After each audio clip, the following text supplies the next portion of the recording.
राधे राधे। जय श्री द्वारकाधीश जी महाराज की। एक बार फिर मैं अभिषेक भटनागर हमारे चैनल गॉड इज माइंड पर आप लोगों का स्वागत करता हूं। कल के अध्याय में हमने जाना था कि किस तरीके से किसी भी पिता या भाई को अपनी पुत्री या अपनी बहन के साथ अकेले में नहीं बैठना चाहिए, क्योंकि हमारे शास्त्रों के अनुसार ऐसा नियम बनाया गया है कि आपको यह कार्य नहीं करना चाहिए। शास्त्र की बातें मानना बहुत आवश्यक है, क्योंकि शास्त्र में कभी कुछ गलत नहीं लिखा होता और शास्त्र ने जितनी भी नियमावली बनाई है वो बहुत सोच समझ के लिखी गई हैं और बनाई गई हैं। तो उन पर विश्वास करिए, उनके विश्वास उनको मानिए और उसी तरीके से अपने जीवन को चलाइए। चलिए करते हैं आज की बात की। आज हम श्रीमद् भागवत के तीसरे स्कंद के 32वें अध्याय के बारे में सुनेंगे, जिसमें श्री कपिल देव जी मुनि का देवहूति जी को 3 तरह का ज्ञान समझाना होगा कि किस तरीके से एक गृहस्थ को अपने जीवन को चलाना चाहिए। एक गृहस्थ को अपने जीवन को यदि सुगम बनाना है, जिस तरह मैंने बताया था, जीवन को सुगम बनाने के लिए सुगम कार्य करने जरूरी होते हैं। और वो सुगम कार्य क्या होते हैं, ये गाइडलाइंस आपको पहले भी बताई गई थी और आज हम उनको और विस्तार से बताएंगे, ताकि आप अपने जीवन को में यदि लिखकर अपने सामने इन गाइडलाइंस को रख लें या इस नियमावली को रख लें, तो यकीन मानिएगा यदि उनमें से कुछ भी धीरे धीरे कर यदि 1-2 नियम भी आप जिंदगी में आगे फॉलो करते चले गए, तो धीरे धीरे तो जीवन तो सुगम होना गारंटेड है। ऐसे तो चलते हैं, करते हैं आज के अध्याय की शुरुआत और इसको बहुत ध्यान से सुनिएगा। कपिल देव जी का देवहूति जी को 3 तरह का ज्ञान समझाना। कपिल देव जी मुनि बोले, हे माता, हमने तुमसे स्त्री और द्रव्य दोनों को बुरा कहा, सो तुम्हारे मन में इस बात का संदेश जरूर हुआ होगा कि संसार में स्त्री से सब जीवों की उत्पत्ति होती है और द्रव्य से अनेक प्रकार का सुख प्राप्त होता है। यदि इन दोनों को छोड़ दें तो संसारी काम किस तरह चलेगा? कितना अच्छा प्रश्न है ये। आप लोगों को जरूर बहुत बार इस बारे में जरूर शंका हुई होगी, क्योंकि काफी बार लिखा रहती हैं ये बातें, जो जरूर कुछ माताओं और बहनों के दिमाग में आई होंगी कि हर जगह तो स्त्री को बुरा बता देते हैं शास्त्र में। ऐसा नहीं है। तो चलिए आगे हम जानते हैं कि किस तरीके से हमारे कपिल देव मुनि जी हमें बताते हैं कि ये सब किस लिए लिखा है और वो गलत नहीं है।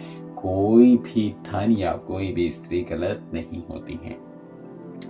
इसका हाल मैं तुमसे कहता हूँ, सुनो। हमने द्रव्य और स्त्री को छोड़ देना गृहस्थाश्रम के लिए नहीं कहा। जो लोग गृहस्थी छोड़कर परमेश्वर के नाम पर साधु, वैरागी व सन्यासी होकर वन या तीर्थों में रहकर अपना जीवन परमेश्वर के स्मरण व ध्यान में बिताते हैं, उन लोगों को द्रव्य व स्त्री की संगति नहीं करना चाहिए। और जो मनुष्य गृहस्थाश्रम में रहकर परमेश्वर का भजन करके भवसागर पार उतरना चाहे, वह अपनी विवाहिता स्त्री से, रूपवती हो या कुरूपा, प्रीति रखकर दूसरी नारी से प्रसंग ना करे। थोड़ा या बहुत जितना धन परमेश्वर उसको दे, उतने में अपने परिवार का पालन करे। पाप की कौड़ी पर इच्छा ना रखे। गृहस्थ को उचित है कि नित्य देव कर्म, पितृकर्म, ठाकुर जी की पूजा व सेवा करना, उनका भोग लगाकर भोजन किया करे। परमेश्वर की कथा सुनकर उनमें ध्यान लगाए रहे और यथाशक्ति साधु, वैरागी और ब्राह्मण को भोजन व वस्त्र दिया करे। यज्ञ, तप, दान, व्रत आदि जो कर्म करे उसे परमेश्वर को अर्पण कर दे। अपने परिवार के लोगों को ऐसा जानता रहे कि संसार में ये सब मेरे पैर की बेड़ी के समान है। मुझे ऐसी सामर्थ्य नहीं है जो इनके फंदे से छूट सकूं। इस जाल से छुड़ाने वाले नारायण जी हैं। इस तरह का विचार हृदय में रखकर उनका पालन किया करे। गृहस्थ को अपना मन विरक्त रखना चाहिए। वैरागी व सन्यासी के वास्ते संसारी सुख का त्याग करना उचित है, परंतु गृहस्थ के लिए नहीं। हरि भक्त गृहस्थ के लक्षण हम तुमसे कहते हैं, सुनो।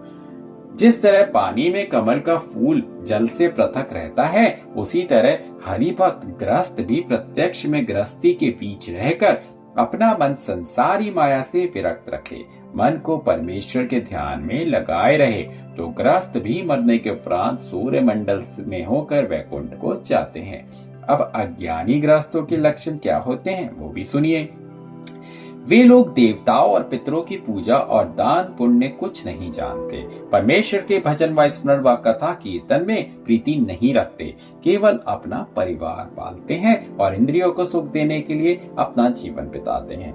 यकीन मानिएगा, जहाँ तक मैं जानता हूँ, जिस तरीके से इस श्रृंखला को मैं चला रहा हूँ, उसमें बहुत सारे मनुष्य इसी तरीके का जीवन जी रहे हैं। तो मेरे लिए यह कहना कोई अतिशयोक्ति नहीं होगी कि जितने भी ज्यादातर इस जिंदगी में, इस संसार में मैं लोगों को देखता हूँ, वे अज्ञानी गृहस्थ हैं। गृहस्थ हैं परंतु अज्ञानी गृहस्थ हैं। ज्ञानी गृहस्थ वही होता है जो कि देवताओं और पुत्रों की पूजा करता है, दान और पुण्य करता है और कथा कीर्तन में अपना मन लगाता है और अपने परिवार को भी पालता है। परिवार को भी पालना बहुत आवश्यक है, ये सब कार्य भी करें। तो यानी मैं बस आपसे ये चाहता हूं, अज्ञानी गृहस्थी छोड़ के ज्ञानी गृहस्थ बने। अज्ञानी गृहस्थ छोड़कर ज्ञानी गृहस्थ। गृहस्थ रहें परंतु अज्ञानी नहीं। आगे बढ़ते हैं। पर परमेश्वर की भक्ति के बिना उनको कुछ सुख प्राप्त नहीं होता। वे लोग मरने के उपरांत चंद्रमंडल में होकर पितृलोक को जाते हैं। कुछ दिन वहां रहकर फिर संसार में जन्म लेते हैं और अपने कर्म का फल भोगते हैं। उत्तरायण सूर्य शुक्ल पक्ष में दिन के समय मरने वाला मनुष्य सूर्य मंडल में होकर वैकुंठ को जाता है और दक्षिणायन सूर्य कृष्ण पक्ष में रात्रि के समय मरने वाला मनुष्य चंद्रमंडल की राह में देवलोक में जाते हैं। वहां का सुख अपने कर्मानुसार भोग कर उनको फिर संसार में जन्म लेना पड़ता है। पापी मनुष्य नरक में रहने के उपरांत 84 लाख योनि में जन्म पाकर दुख भोग करते हैं। जब तक मनुष्य इंद्रियों का सुख नहीं छोड़ता, तब तक उसका शरीर अंगूठे के प्रमाण बना रहकर आवागमन में फंसा रहता है। मुक्त हो जाने से उसका वह शरीर छूट जाता है, फिर संसार में जन्म नहीं लेता। हे माता, इसके सिवा मुक्त होने का एक और हाल मैं आपसे कहता हूँ, सुनो। मेरी राजसी भक्ति करने वाले मनुष्य कई जन्म में मुक्त होते हैं और सात्विक की भक्ति करने वाला मरने के उपरांत पहले ब्रह्मलोक में जाता है, अवधि बीतने पर वहां से गिरकर दूसरे जन्म में मुक्ति पाता है। निर्गुण भक्ति करने वाले मनुष्य तन छोड़कर सीधे वैकुंठ धाम को चले जाते हैं। इसके सिवा और 3 मार्ग मुक्त होने के हैं, सुनो। जो मनुष्य अपने वर्णानुसार, जैसा वेद शास्त्र में सब वर्णों का धर्म लिखा है, कर्म करके बुरे कामों से न्यारा रहे, यानी बुरे काम ना करे। दूसरे, जो कोई परमेश्वर की पूजा व स्मरण प्रेम के साथ करे। तीसरे, जो मनुष्य परमेश्वर के चमत्कार सब जीवों में एक सा देखे और किसी के साथ शत्रुता ना रखे, वे लोग भी मुक्ति पदवी को पहुंचते हैं। तो ये आपको बता दिया गया है कि किस तरह ग्रस्त जीवन में रहते हुए भी लोग मुक्ति को पहुंच सकते हैं। जिस तरह ऊख के रस से मिश्री, शक्कर और गुड़ बनता है, किंतु जड़ तीनों की ऊख है, यानी गन्ना, उसी तरह भक्ति, पूजा, योग आदि पृथक पृथक मार्ग है, किंतु सब मार्गों में पहुंचने का ठिकाना नारायण जी के चरण है।